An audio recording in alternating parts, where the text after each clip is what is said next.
আপনাদের দীর্ঘ ৯ বছর পর আপনাদের কিশোরগঞ্জ জেলাতে ত্রিবার্ষিক সম্মেলন অনুষ্ঠিত হতে যাচ্ছে। আপনি সাধারণ সম্পাদক হিসাবে বিগত আমল এবং বর্তমানে প্রস্তুতি কিরকম আপনারা এগিয়ে নিচ্ছেন যে আগামীকালকে কেন্দ্র যেহেতু সম্মেলন যদি বলবেন। দীর্ঘ মানে আমরা বাংলাদেশ জাতীয়তাবাদী দল কিশোরগঞ্জ জেলা শাখার ত্রিবার্ষিক সম্মেলন আগামীকাল ২০শে সেপ্টেম্বর অনুষ্ঠিত হবে। এই সম্মেলনকে ঘিরে নেতাকর্মী এবং সাধারণ মানুষের মাঝেও ব্যাপক উৎসাহ উদ্দীপনা লক্ষ্য করা যাচ্ছে। আপনারা জানেন যে আমরা 2016 শেষ ভাগে নভেম্বরের দিকে আমরা কাউন্সিল কিশোরগঞ্জ জেলা বিএনপি কাউন্সিল অনুষ্ঠিত হয়েছিল। সেটা হয়েছিল একটা বদ্ধ পরিবেশে অতিথি কমিউনিটি সেন্টারের ভিতরে। আমাদেরকে মুক্ত স্থানে আমাদেরকে সম্মান করতে দেওয়া হয়নি। আজ এই মুক্ত পরিবেশে মুক্ত বাংলাদেশে আমরা আজকে উৎসবমুখর পরিবেশে এই সম্মেলনটা অনুষ্ঠিত করতে যাচ্ছি।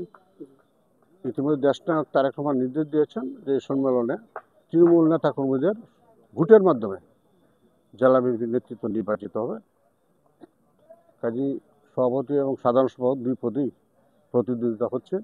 দুই পদেই সভাপতি পদে 2 জন এবং সাধারণ সম্পাদক পদে সম্ভবত 4 জন প্রার্থী আছেন। তো এর মধ্যে কাউন্সিলররা তাদের নতুন নেতৃত্ব বেছে নেবেন।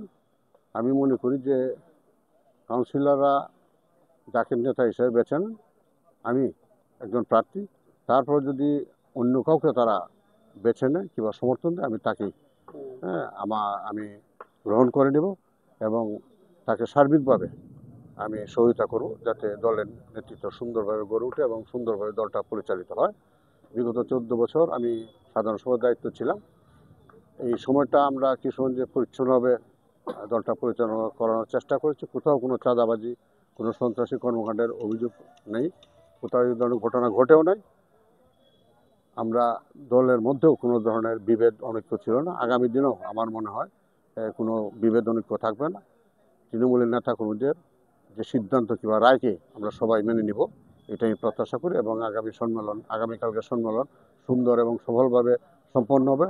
সেই সঙ্গে আমি যারা সাধারণ মানুষ, শহরের বুদ্ধিজীবী সহ বিশেষ করে সাংবাদিক ভাইদের ভূমিকা অত্যন্ত গুরুত্বপূর্ণ। আমি সকলের সহায়তা কামনা করি যাতে সম্মেলনটা সুষ্ঠুভাবে সম্পন্ন করতে পারি। সেই ব্যাপারে সবাই সহায়তা করবেন। ধন্যবাদ সবাই।